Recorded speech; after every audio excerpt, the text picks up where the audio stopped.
Assalamualaikum warahmatullahi wabarakatuh. Halo anak-anak hebat di seluruh Indonesia. Hari ini ketemu lagi dengan saya di topik yang berbeda. Topik kita hari ini adalah transportasi membran. Ya, ini berada di KD 3.2 di kelas 11 SMA ya. Tujuannya adalah agar kalian mengetahui dan bisa menjelaskan bagaimana proses transportasi pada membran sel. Berikutnya, struktur membran sel ini ditemukan oleh Bapak G. Nicholson dan S. Singer pada tahun 1972. Teorinya bernama teori mozaik cair. Teorinya ini berisi bahwa membran sel terdiri dari lapisan protein, dan protein ini tersusun seperti mozaik atau tersebar dan masing-masing tersisip di antara lapisan fosfolipid. Ini lebih jelasnya ya, struktur membran sel ada protein itu yang warnanya seperti coklat-coklat besar-besar ya. Kemudian ada fosfolipid yang terdiri dari dua lapisan.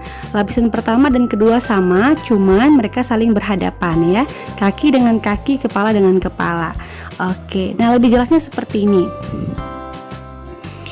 Oke, jadi di membran sel ini kan adalah suatu bagian sel yang berperan dalam pintu keluar masuknya zat ya, sehingga zat dari luar mau masuk ataupun dari dalam mau keluar itu harus melewati membran sel ini.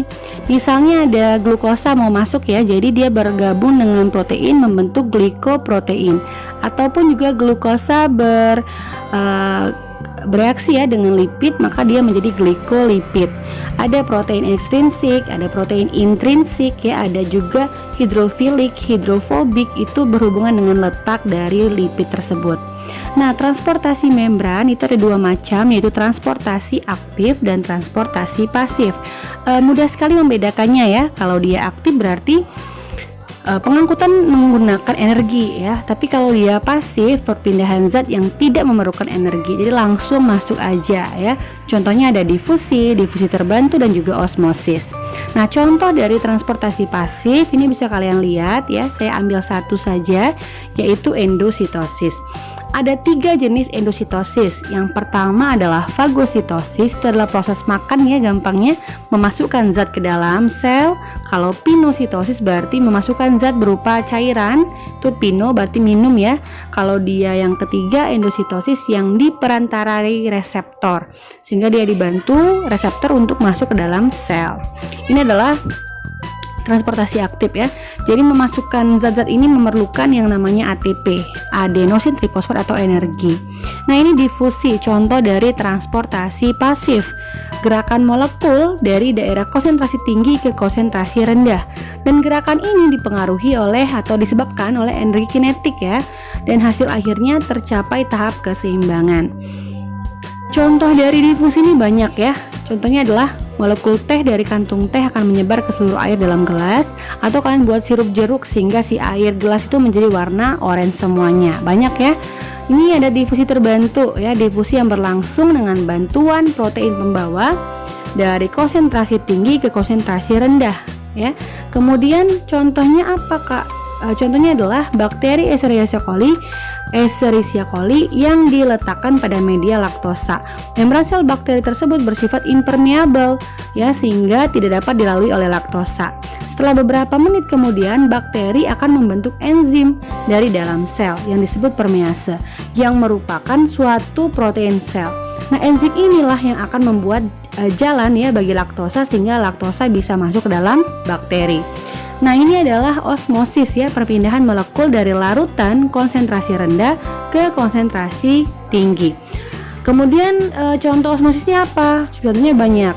Proses pemasangan infus pada pasien sehingga masuklah ke dalam tubuh pasien ya, penyerapan air dan unsur hara dari dalam tanah oleh rambut akar, pemberian garam pada sayur dan buah sehingga sayur dan buah menjadi lemas atau layu, dan mengerutnya sel darah merah yang dimasukkan ke dalam larutan hipertonis. Itu adalah osmosis ya. Banyak sekali contohnya. Nah, osmosis ini dipengaruhi oleh beberapa faktor, terutama ukuran molekul ya, yang pasti kalau dia besar pasti agak susah ya. Kalau dia kecil dia akan lebih mempermudah proses osmosis. Kedua, luas permukaan ya, ketebalan membran, tingkat larutan dan juga suhu, semuanya berpengaruh dalam proses osmosis. Nah, jenis larutan harus kalian ketahui ada 3 macam ya, hipertonik, hipotonik, isotonik. Kalian lihat saja pembedanya adalah kepekatan yang lebih tinggi, kepekatan yang lebih rendah, dan kepekatan yang sama ya. Oke, nah jadi untuk ketiga larutan ini nanti akan lebih mudah diaplikasikan kalau kita buat dalam suatu praktikum. Seperti ini ya contohnya. Jadi kita ada praktikum, ini adalah proses pengangkutan pada sel kentang. Kita potong kentangnya dulu ya, ini kita sesuaikan bentuknya dan kita ukur dulu berat awalnya menggunakan neraca digital. Sudah, kemudian kita letakkan di 2 gelas kimia, 1 tanpa garam, 1 lagi dengan menggunakan garam. Kita tunggu ini ya sampai sekitar 5 jam. Itu proses paling lama ya, paling cepat itu adalah 1 jam udah terlihat sebenarnya. Nah, ini kelihatan sekali ya bahwa yang pakai garam dia akan memiliki perubahan berat. Nah, ini ya akan ada perbedaan. Yang satu dia agak lebih segar ya, sedangkan yang satu lagi dia agak lebih lemas. Ini karena ada pengaruh bahwa kalau dia yang tanpa garam, jadi si airnya itu berpindah ya dari luar ke dalam. Nah, ini kita lihat pembedanya di gambar ini. Kalau di larutan isotonik pasti normal ya. Kalau dia hipotonik berarti sel itu kekurangan air sehingga butuh air dari luar masuk ke dalam sel, sehingga lama-lama si sel itu akan menjadi besar ya, sehingga dia akan terjadi lisis. Kalau dia hipertonik kebalikannya ya, dia akan menjadi mengkerut ya, karena air itu akan keluar dari sel sehingga si sel kekurangan air dan sitoplasmanya akan lepas, terjadilah plasmolisis. Yang ini terjadi pada sel kentang yang berada di larutan garam ya, karena garamnya itu pindah ke dalam sel sehingga si sel itu airnya keluar daripada kentang, sehingga si kentang ini akan menjadi kecil ya, lunak, mengkerut ya. Jadi seperti itu.